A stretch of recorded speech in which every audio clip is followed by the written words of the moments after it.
Mark, I know you all try to be pretty, I think you use the word ruthless about just how you react to these wins and losses, but just the feelings and the emotions that you all had walking off the floor after completing that comeback.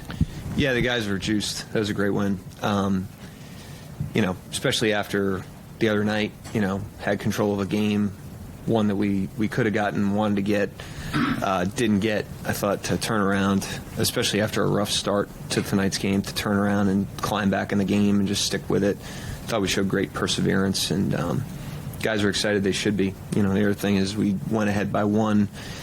Milwaukee game last week, we fouled in that situation, ended up losing the game, and I thought we did a great job on the last play there, just to clamp that down. So a lot of credit to them.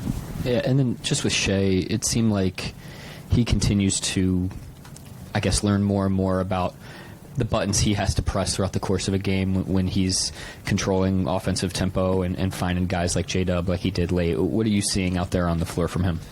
Yeah, he's obviously, his talent speaks for itself and the way he's playing speaks for itself, but the invisible stuff that he does for the team is what's most impressive to me about him.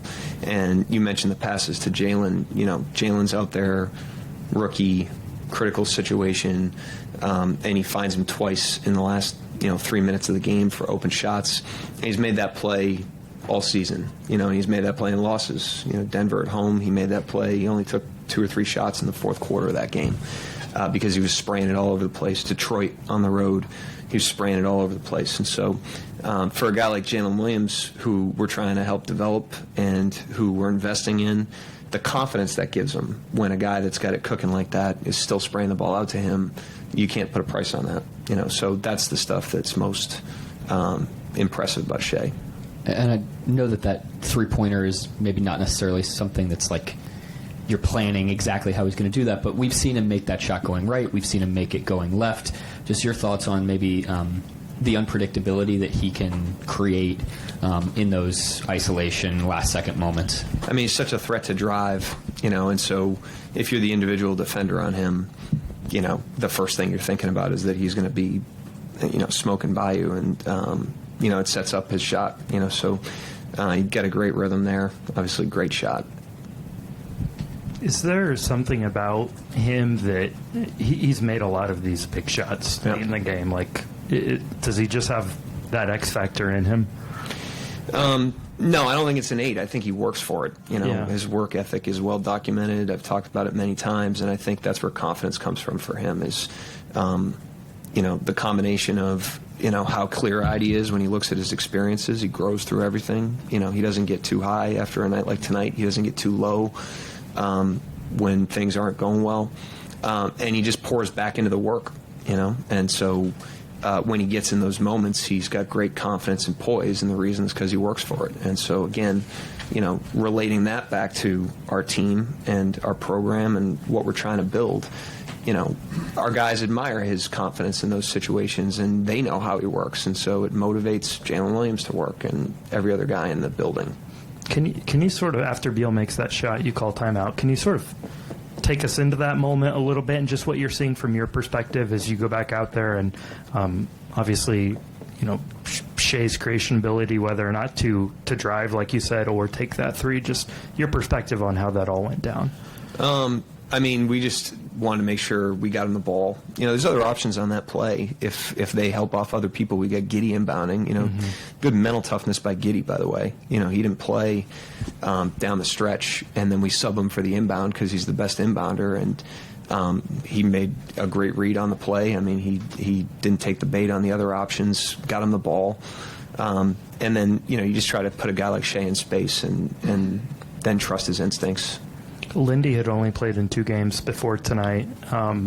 Was this a case of these games are piling up and you wanted to get a fresh body in there? And if so, what was it about him and coming in that impressed you? Well, we like everybody and we're going to need everybody, and so there's no replacement for opportunity, especially these guys that are trying to establish themselves and get into footing in the NBA. They usually reward you when you give them an opportunity. Amarui was a great example the other night.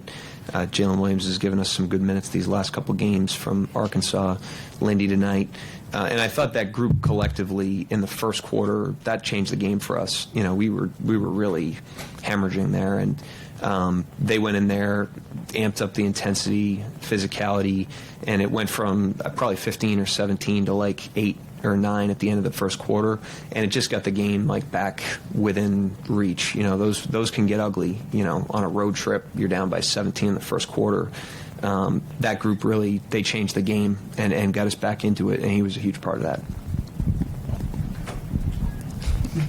Coach, wanted to ask you, you mentioned mental toughness, and you guys were down 17 in the first quarter. Then they went on another run, 16, and then Beal's shot at the end. Just the constant punches that they were throwing tonight. Did it take a little extra mental toughness, especially being on the road and then being in that sort of situation? Yeah, and I think that's what's encouraging about the group of guys we have, and it dates back to previous years. Last year I thought we were on the other end of a lot of these games, but we just kept coming, and it really didn't matter what the score was. We've built a habit of resilience and perseverance, and it's a credit to them. But it was certainly there tonight.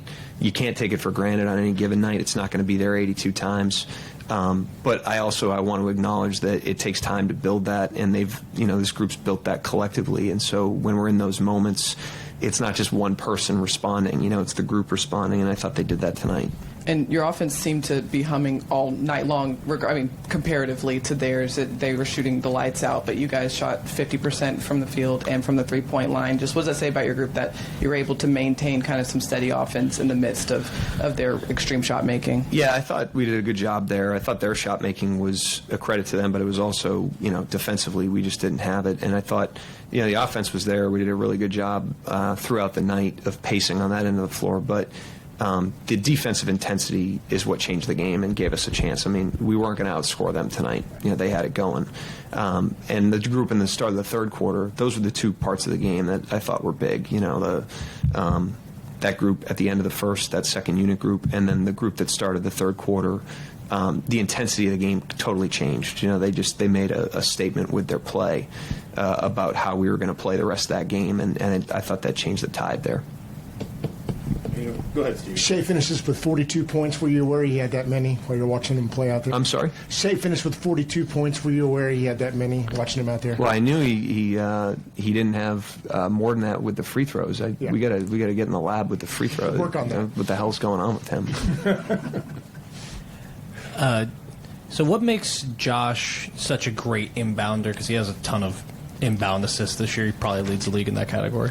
Well, his vision, first of all, which I think transcends the inbounding, but he's just got great anticipation. He's got great vision. He's got great size, which at the end of the game especially, usually there's size on the ball, and you can have great vision, but if you can't see, that's a problem. And the last thing is he's fearless, and it's hard, it's a credit to him that I am confident to put him back in a game like that, because obviously he wants to finish the game. He's a really good player. He usually does. He didn't play great tonight, but I just know that if you push that guy's button, he's not going to, there's no fear that's entering his mind in those situations, and that's a huge critical thing, especially at the end of the game. And so that's why he's good, and that last part's the X factor for him. And on that last play, obviously Shai gets the switch. Is that kind of the intention with the screen to get him open, or is it just to get him open regardless of what's happening with the defense? Well, he's screening, which gives you a switch if they switch. But if they try to keep their matchup, that's where Giddey comes into play. If they're with their matchup on that, he's going to throw it for a layup. He's done that before in that moment. And so the threat of Giddey, is what creates the switches, I think. And then now all of a sudden you've got a guy off Shai's body, and you've got, so it all works together. The threat of Lindy on the weak side, they're playing him straight up because they know Josh will throw it and they know he'll shoot it. So it all works together, and then obviously Shai made a great shot. Thanks, Coach. Yep. Thank you, guys.